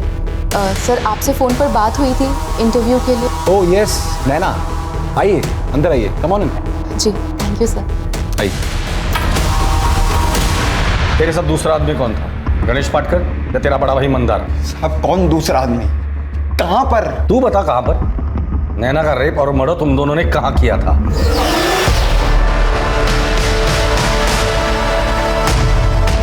अब मैं न्यूज़पेपर में ऐड क्यों दूंगा साहब? मेरे को इंटरव्यू आगे कोई क्यों देगा? मैं तो खुद पिज्जा डिलीवरी करता हूँ साहब। साहब मेरा यकीन कीजिए आप, मैंने ऐड वैड नहीं दिया है। मैं जानता भी नहीं है ये गणेश पाटकर कौन है साहब। देख, यहाँ आने के बाद तुझ जैसे लोगों को अपना पिछला जन्म भी याद आ जाता है। तुझे भी याद आ जाएगा। बोल। हाँ ठीक है, लेकिन मुझे सारी की सारी जानकारी जल्दी से जल्दी चाहिए। सब पूरा घर छान मारा, लेकिन मंदार उसके घर पर नहीं मिला। और अरेस्ट के वक्त सिटी पुलिस को उसका जो मोबाइल मिला था वो भी स्विच ऑफ है। पता नहीं किस बिल में जाके छिप गया है वो। एक बार उस बिल का पता करो कि उस आदमी को ढूंढो जो उस बिल तक पहुंचा सकता है। पुलिस ने अगले 4 दिनों तक सागर से पूछताछ की और इस बीच वो मंदार को ढूंढने की पूरी कोशिश करते रहे, लेकिन सागर अपने बयान से टस से मस नहीं हो रहा था। उसका यही कहना था कि वो किसी नैना मोरे को नहीं जानता। सागर पोरा इकडे ये। आई। सागर सच सच बता, ये पुलिस वाले क्या बोल रहे हैं? क्या तूने सब किया है? नहीं आई, मुझे तो पता भी नहीं इन लोगों ने क्यों पकड़ा मेरे को। मैंने कुछ भी नहीं किया आई, मैं कुछ भी नहीं जानता हूँ। क्या ये मंदार का किया हुआ है? वो तुझे फंसा रहा है? पता नहीं आई, मंदार दादा ऐसा क्यों करेगा कि पुलिस से मेरे को फंसा रही है? किसी और ने किया, इसके टापते मेरे नाम पे फाड़ रही है। तुम्हारे दोनों बेटे शामिल है। उस मासूम लड़की को फंसाया, रेप किया और मर्डर किया। और तुम कह रही हो कि हम फंसा रहे तुम्हारे बच्चों को? हमें तो शक है कि और भी कई लड़कियों के साथ उन्होंने यही किया होगा। सागर को लेकर आपको गलतफहमी हो गई साहब। सागर ऐसा कर ही नहीं सकता। मंदार के बारे में कुछ नहीं कह सकती, पर मैं कर सकते। ठीक है, मंदार को भेज दो, हम सागर को छोड़ देंगे। कुठून शोधून आणू मी साहेब त्याला? जब से बेल हुई है वो घर आया तक नहीं, मुझे उसकी खबर तक नहीं है साहब।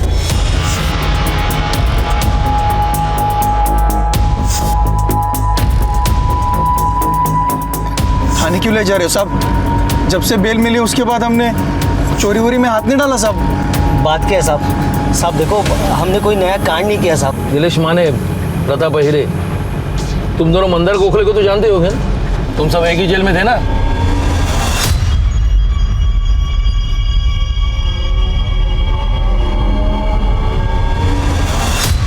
हम जानते हैं तुम दोनों उसके साथ एक ही सेल में थे और 28 अप्रैल को वो तुम दोनों से पहले बेल पर बाहर निकल आया था। मंदार भाऊ, दरवाजा खुल गया, हो गया आपकी बेल, चलिए। नीलेश, प्रताप, तुम लोगों को कभी कोई तकलीफ होगा ना तो मंदार भाव को याद करने, समझा? चलता हूं। अगर मना किया तो खैर नहीं दोनों की। मना क्यों करूंगा साहब? सब जानते हम तीनों साथ में थे। लेकिन साहब 2 हफ्ते पहले उसको बेल मिल गया था। और हम भी 14 मई को बाहर आए, उसके बाद कांटेक्ट नहीं हुआ साहब। साहब मैंने भी नहीं देखा उसको, अपना वास्ता तो बस जेल तक ही था। पर साहब हुआ क्या है? नैना मोरे नाम है इसका, रेप और मर्डर हुआ है। छोटा मोटा हाथ मारने वाले लोग हैं हम साहब, कहाँ लंबी केस में फंसा रहे हो साहब? लड़की का मैटर, मर्डर और रेप साहब, हम ये सब नहीं करते साहब। अभी तक तो दूर ही हो, बस इतना बता दो मंदार का ठिकाना कहाँ है? हमको नहीं मालूम साहब। हम तो उसके टच में भी नहीं थे साहब। तुम तीनों एक साथ एक ही सेल में थे, अपने अगले कांड के बारे में बताया तो जरूर होगा उसने। हमें उसके कोई काम में इंटरेस्ट नहीं था, एक नंबर का लिच्चड़ आदमी है साहब वो। रात को जेल में गंदी गंदी हरकतें करता था, ये काम उसी ने किया होगा पक्का। उसका भाई सागर, वो कैसा है, वो कर सकता है ये काम? हम नहीं जानते साहब। गणेश पाटकर, उसको तो जानते ही होगे। वो पॉकेट मार गणेश के बारे में बात कर रहे हो साहब? हाँ वही, मिले उससे कभी? हाँ साहब, एक आध बार मिला हूँ, लेकिन धंधे के बारे में कुछ मतलब नहीं बना साहब। प्रताप और मैंने भी कभी साथ में काम नहीं किया, हम लोग भी जेल में मिले जैसे मंदार को मिला। तो चुपचाप ये बता दो कि मंदार कहाँ मिलेगा। साहब पक्का नहीं पता साहब, पर सातारा में सेटिंग लगाओ साहब, वहाँ मिल सकता है। सतारा? अभी सतारा कैसे याद आया? अभी तो बोल रहे थे कि तुम्हें पता नहीं कहाँ मिलेगा। सच में नहीं मालूम साहब, वो तो जेल में बात में उसने बोला था सतारा। साहब वहाँ पे भी मिलेगा कि नहीं ये नहीं पता साहब। बाहर आके मेरे को मिलो, सतारा चलने का है। सतारा में क्या अपना एक सेटिंग है, तो मेरे को उधर तो पंटर लोग चाहिए होगा, तो तुम दोनों हाँ? बाहर आके मिलने को बोला था साहब, लेकिन हम नहीं गए कभी उसको मिलने। सच बोल रहे साहब, हमारा इससे कोई लेना देना नहीं है। ठीक है, अभी तो जाने दे रहा हूँ, लेकिन पुणे से बाहर नहीं, दोनों के फ़ोन ऑन रहने चाहिए। साहब है फैजल कुरैशी, नाम भी असली है और आदमी भी। इस कांड के बाद से ही अपना फोन बंद करके बैठा ही है। कौन है ये फैजल कुरैशी? साहब टैक्सी ड्राइवर है।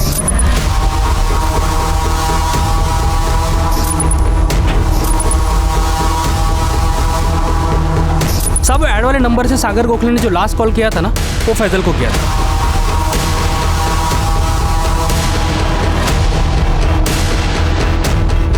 तो फैजल कुरैशी मिलेगा कहाँ? साहब इस कांड के बाद अपने घर में छुपा है वो। नैना के साथ इनकी कोई दुश्मनी नहीं थी, बस ऐसे ही टारगेट किया था मजा करने के लिए। ये मंदार हाथ लग जाएगा ना, फिर इनको बता दो मजा कैसे करते हैं। भाई साहब हमारी बेटी क्यों, नैना के साथ ऐसा क्यों हुआ? देखिए नैना के साथ जो हुआ वो होना नहीं चाहिए था। हम जल्द ही आपके सारे सवालों के जवाब दे देंगे। फिलहाल तो हम बस यही अंदाजा लगा सकते हैं कि आपकी बेटी नैना अकेली लड़की नहीं थी, उससे पहले भी इन लोगों ने कई लड़कियों को अपना निशाना बनाया होगा। हमारी बेटी से कोई दुश्मनी नहीं थी, ऐसे ही फंस गई वो। पेशेवर मुजरिम नीलेश माने और प्रताप आहिरे ने पुलिस को मंदार गोखले के सतारा वाले प्लान के बारे में जो अहम सुराग दिया था, अब वो इस केस में निर्णायक साबित होने वाला था। मंदार गोखले सतारा में ही छुपा हुआ था।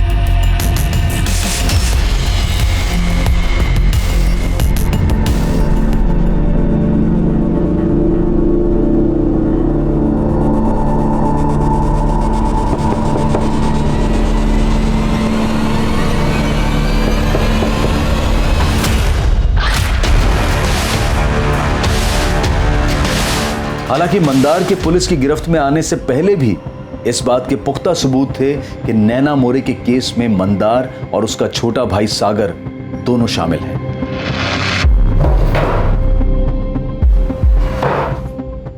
मैंने कुछ नहीं किया सर, मैं तो बस ऐप वाली टैक्सी चलाता हूँ। तो फिर सागर गोखले को कैसे जानता है तू? उसने कॉल किया था तुझे? साहब उन्होंने ऐप से टैक्सी बुक की थी, मेरी एक बदकिस्मती थी कि वो बुकिंग मेरे पास आई। बाबरी नाका का कॉल था साहब, मैं लोकेशन पर गया तो कॉल करके थोड़ा आगे बुलाया, तो मैंने वहां पर एक गोनी देखी। मैं तभी समझ गया साहब का कुछ गड़बड़ है।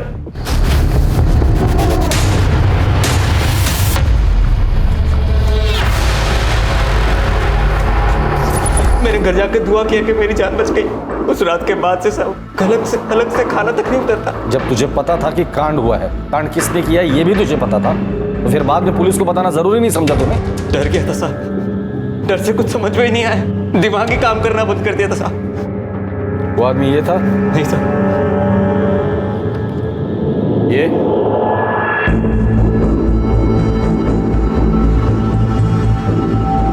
हाँ साहब, उन दोनों में से एक ये था।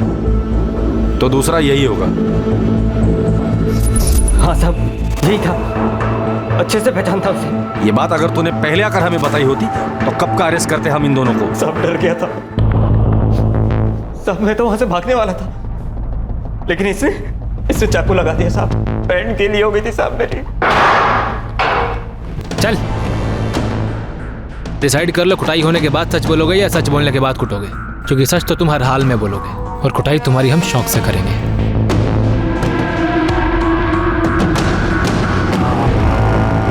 क्या किया तूने सागर? मैंने? मंदार ये बता तूने क्या किया? मुझे क्यों फंसा रहा सब में तू? मैंने तुझे फंसाया? हाँ तूने फंसाया मेरे को। हेड़ा हो गया क्या? मैं तुझे क्यों फंसाऊंगा मेरे भाई? भाई मत बोल, तब भी तेरे से नफरत नहीं की मैंने, और तू फंसा रहा है मेरे को, फंसा रहा है मेरे को साले। क्यों? शर्म नहीं आई तेरे को मेरे को फंसाते हुए? साले तूने कुछ किया होगा और अब सब मेरे हिस्से में डाल रहा है। मैंने कुछ किया है? साले तेरी वजह से प्रॉब्लम होती है, तेरी वजह से प्रॉब्लम होती है हर बार। तुझे पता है मैं कैसा हूँ, तुझे पता है मैं कितना सुधरा हुआ हूँ। सच बोल, क्या किया तूने? मैंने कुछ नहीं किया, सच बोल। सब तेरी वजह से हुआ। सागर मेरी बात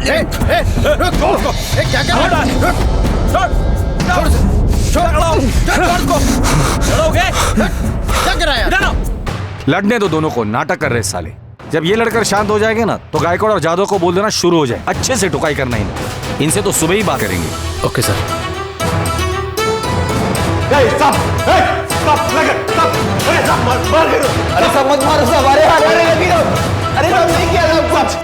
नैना मोरे के अपराधी पुलिस की गिरफ्त में थे, लेकिन उसके माँ बाप को अब भी इस बात की खबर नहीं थी कि नैना के साथ ऐसा क्यों हुआ।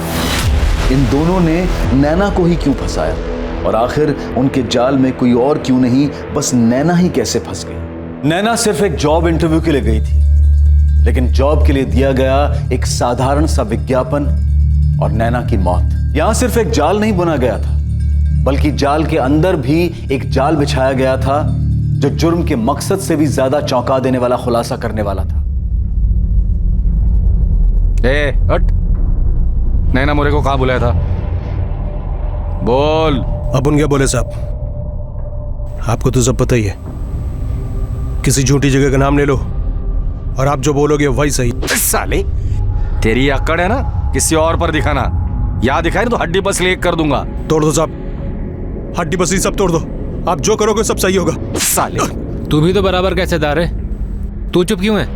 कैसे हिस्सेदारी साहब? हाँ, पिछले 4 साल से अलग अलग जॉब पे अपने जूते घिस रहा है। अब उनके धंधे से इसका कोई वास्ता नहीं है। अब हो गया ना सीधा रेप और मर्डर। नहीं साहब, पिछले 8 साल से अपन इस लाइन में ही है।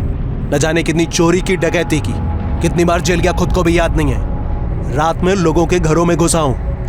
उधर लेडीज लोग भी होती थी, लेकिन कभी किसी लेडीज के ऊपर अपन हाथ नहीं डाला। आई शपथ। तेरी ये कसम तेरे बेगुनाह होने का कैरेक्टर सर्टिफिकेट देती है क्या? तूने बोल लिया, हमने यकीन कर लिया। अब उनकी बात का यकीन करो, ये अपना भाई है। ऐसा कांड करने का ना इसके अंदर हिम्मत नहीं है। और अगर ये ऐसा कांड करता तो उस पेपर के ऐड में अपना असली नाम डालता क्या? और वो सिम कार्ड वो भी इसी के नाम पे था। ऐसा कैसे साहब? ऐसा करता है क्या कोई? तो ये सब तूने अकेले नहीं किया? अरे नहीं साहब, अगर इस कांड के पीछे अपन का हाथ होता तो मैं इसका असली नाम डालता क्या उस पेपर में? साहब अपन हिस्ट्री सीटर है, घूम फिर के पुलिस अपन तक पहुंचती थी। अभी ये गणेश पाटकर किधर से आया अब उनको मालूम नहीं। इस कांड से हमारा कोई वास्ता नहीं है। अभी आपको जितना मारना है, जितना पीटना है पीटो। हो सकते तो वो चार्जशीट होता ना हम लोग के नाम पे फाड़ दो, लेकिन बार बार साहब अपन एक ही बात बोलेगा कि हम दोनों को उस पर फंसाया जा रहा है। साहब मैं पिछले 2 साल से मजबूरी में पिज्जा डिलीवरी का काम कर रहा हूँ। भाई जैसा नहीं बनना था मेरे को। सरकारी नौकरी का एग्जाम भी दिया मैंने, पर अभी सब पानी में, सब बर्बाद हो गया। सब क्रिमिनल का भाई हूँ साहब। एक नौकरी लेने के लिए ना बहुत पापड़ पेलने पड़ते हैं। मैं अच्छा खासा अपनी नौकरी कर रहा था, अभी कोई नौकरी नहीं देगा मेरे को। माथे पे लिख दिया आपने मेरे, क्रिमिनल का भाई क्रिमिनल।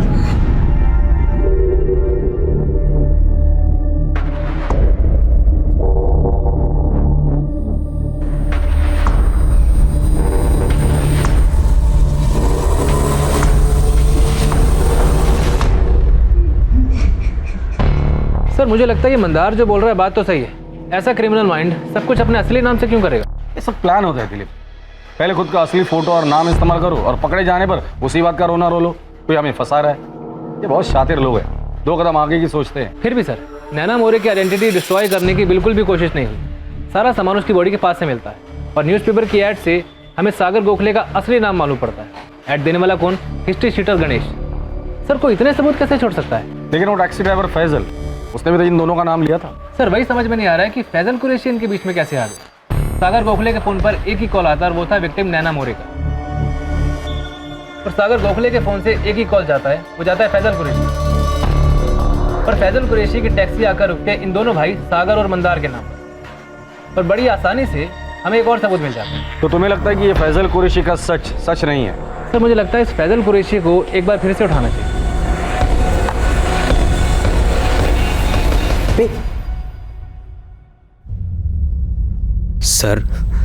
सर बताएंगे कुछ? मुझे फिर से क्यों बुलाया है? मैंने तो सब बता दिया था सर। फैजल जो 2 लोगों के नाम तूने बताए थे, मंदार गोखले और सागर गोखले ही थे। तुम्हें सिर्फ सच बोलना है, जो तुमने पहले भी बोला था वही सच दोबारा से बोल, चाय पी और निकल जा।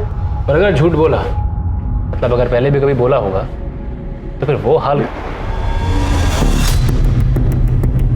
चाय पी। अरे बाबा पी ले, कुछ मिलाया नहीं है उसमें। वैसे वो 2 लोग मंदार और सागर ही थे ना? या इस बार नाम बदल गए हैं? नाखून मत का फैजल, वो हम खींच के निकालेंगे। गलती हो गई साहब, गलती हो गई, मुझे माफ कर दो साहब। मैं तो वो 2 लोग मंदार और सागर नहीं थे? नहीं साहब, मुझे बस बोला गया था ऐसा बोलने के लिए। ध्यान से देख और इसको अपनी खोपड़ी में डाल। ये मंदार है और ये उसका छोटा भाई सागर, ये भी साथ में था। नाम और शक्ल याद रहेगी ना? और पुलिस भी तुझे यही फोटो दिखाएगी। और ये 2 लोग कौन थे?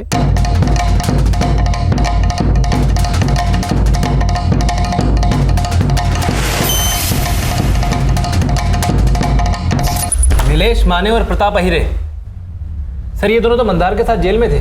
गलती हो गई साहब, पैसे का लालच दिया था उन लोगों ने, 4000 रुपए दिए थे, लेकिन मैंने नैना को कुछ नहीं किया साहब। वही लोग बॉडी लेकर आए थे।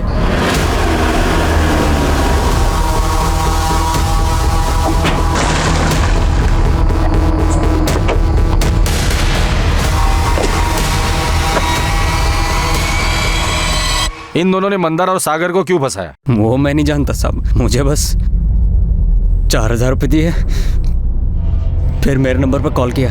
उसके बाद इन्होंने उधर कचरे के पास बॉडी फेंकी और सागर और मंदार का नाम लेने को बोला।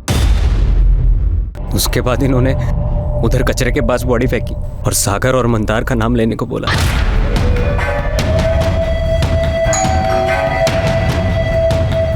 यस सर, मैं नैना मोरे, आपसे फ़ोन पर बात हुई थी सर। हाँ नैना, या प्लीज कम इन। 10th और 12th की मार्कशीट के साथ फर्स्ट ईयर और सेकेंड ईयर की भी मार्कशीट्स हैं। गुड। नमस्ते साहब। नमस्ते साहब। नमस्ते साहब, हमने सुना है मंदार को आपने पकड़ लिया। हाँ, प्लान कामयाब रहा। फैजल ने भी वही बोला जो तुम दोनों ने उसे सिखाया था, और यहीं पर प्लान गड़बड़ा गया।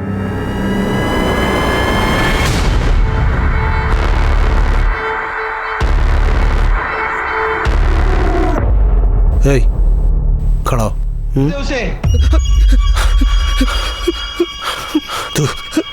तू बचाएगा ऐसे? छोड़ चल चल बोल रहा हूँ।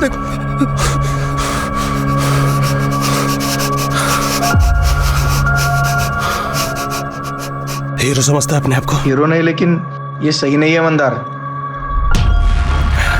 अब तेरे को दिखाता हूँ सही क्या है और गलत क्या है।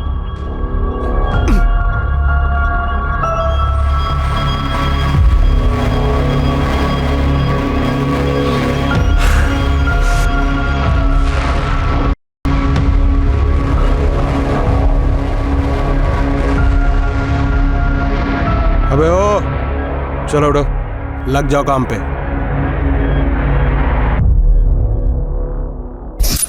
उसने जो हमसे करवाया ना साहब, वो बस हम ही जानते हैं। वो करता था वो अलग, और पुलिस भी हमारी बात नहीं सुनती थी साहब। मंदार जब बेल की सुनवाई के लिए गया तो मैंने पावस्कर भाऊ को बोला कि हमारी सेल बदल डालो। तुम दोनों यहाँ होटल में रहने के लिए आए क्या?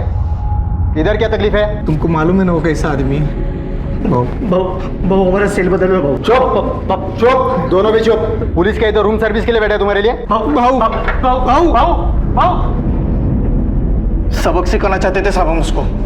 रेप और मर्डर का चार्ज लगता ना तो हमेशा के लिए सड़ता अंदर। इस केस में अंदर जाते तो दोनों भाइयों की अक्ल ठिकाने आती साहब। नीलेश और प्रताप, इतना सब कुछ किस लिए किया? सिर्फ मंदार को सबक सिखाने के लिए?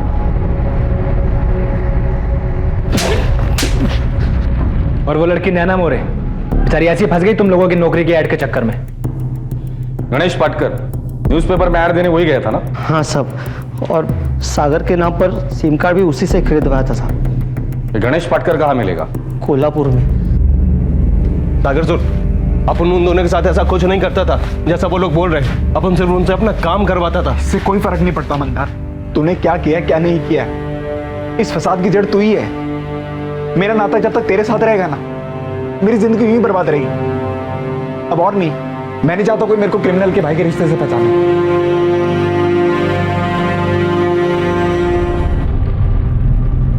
पुलिस ने गणेश पाटकर को भी पकड़ लिया।